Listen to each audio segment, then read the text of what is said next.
अगर आप इन सारी अनसेटलिंग इमेजेस से वाकिफ है तो आप जानते होंगे मास्टर ऑफ हॉरर मांगा को। नाम है ईतो जुंजी। पर एक डेंटल टेक्नीशियन कैसे बना एक हॉरर मांगा आर्टिस्ट। तो चलो स्टार्ट से शुरू करते हैं। 31 जुलाई 1963 ईतो जुंजी का जन्म हुआ नाकात्सुगावा में। उनका ये जो इंटरेस्ट है हॉरर मांगा में आया कैसे, तो उसकी रिस्पॉन्सिबल है उनकी दो बड़ी बहनें जो कि हॉरर मांगा पढ़ा करती थी, और बस 5 से 6 साल की उम्र से ही इस तरह ईतो जुंजी ने भी हॉरर मांगा पढ़ना स्टार्ट किया। इसके अलावा और भी अदर हॉलीवुड मूवीज ने भी उन्हें काफी इंस्पायर किया, जैसे ड्रैकुला है, फ्रैंकेनस्टाइन है, और जैसे जादू टोने वाली मूवी होती है सस्पीरिया में। और ये सारी बातें उन्होंने एक इंटरव्यू में बताई थी। और जैसे कि हम सब कभी न कभी अपने बचपन में एनीमे देखने के बाद एटलीस्ट वन टाइम अपने फेवरेट कैरेक्टर को ड्रॉ करने की कोशिश करते ही है, तो बिल्कुल उसी तरह ईतो जुंजी ने भी यही किया। उन्होंने वो उन मांगास को कॉपी करना स्टार्ट किया आउट ऑफ क्यूरियोसिटी, और एलिमेंट्री स्कूल तक ऐसा ही रहा। ये आर्ट बनाना बस एक हॉबी बन के रह गया। जुंजी ईतो ने अपना करियर डेंटल टेक्नीशियन के तौर पर चुना। फिर मिड 80s में ऐसा कुछ हुआ जिसकी वजह से जुंजी ईतो ने अपना करियर ही बदल डाला, फ्रॉम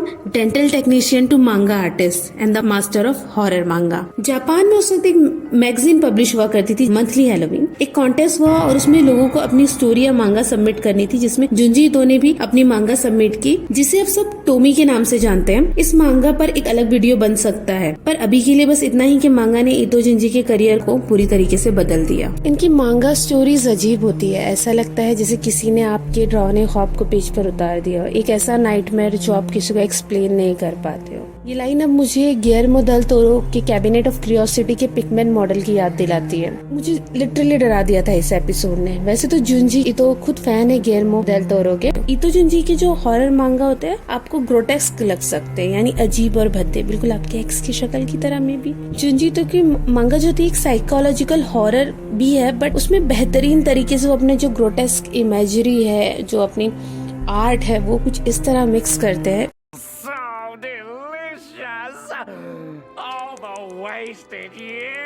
और वैसे तो जुंजी ईतो की मांगा का थीम ज्यादातर सुपर नेचुरल या फिर सस्पेंस होता है, बट इन सब के अलावा ह्यूमन नेचर की जो डार्क साइड होती है वो भी हमें नजर आती है। नेचर होता है जैसे ऑब्सेशन या मैडनेस, जो डार्क नेचर होता है, डार्क साइड होती है हमारे नेचर की, तो उसे हम टॉमी और दूसरी कई और ईतो जुंजी की मांगा में देख सकते हैं।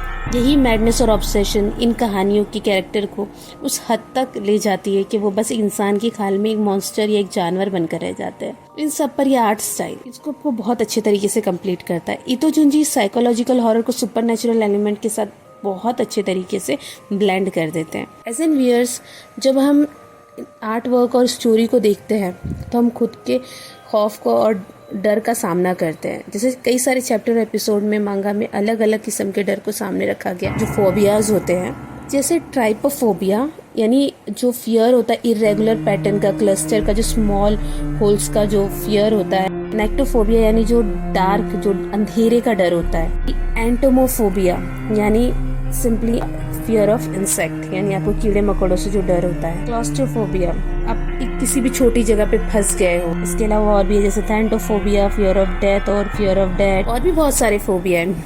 मे बी कैट फोबिया भी होगा, बट इट्स रियल, ऐसा ही कुछ है, बट आई गेस नेम अलग है, राइट।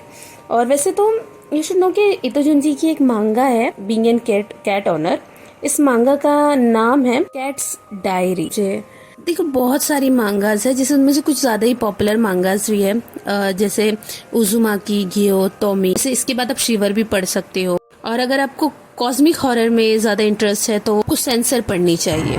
ईतो जुंजी की कई सारी मांगा का ना एनिमे अडेप्शन हो चुका है। एक एंथोलॉजी है, उसमें आपको नई नई स्टोरी देखने के लिए मिलेगी। और इसके अलावा इसमें ओवा भी एडेड है। ओवा के एपिसोड है, उसमें टॉमी, जिसके बारे में मैंने बताया था आपको स्टार्टिंग में, जिससे ईतो जुंजी की पूरी लाइफ, पूरा करियर जिस पर्टिकुलर मांगा ने चेंज कर दिया था, उसके भी कुछ एपिसोड्स इसमें आपको ओवा में देखने को मिल जाएंगे। आप में से अगर कुछ लोगों ने अगर ये थाईलैंड की सीरीज देखी होगी, नैनो गर्ल्स फ्रॉम नोवेयर, वो काफी हद तक टॉमी से इंस्पायर्ड है।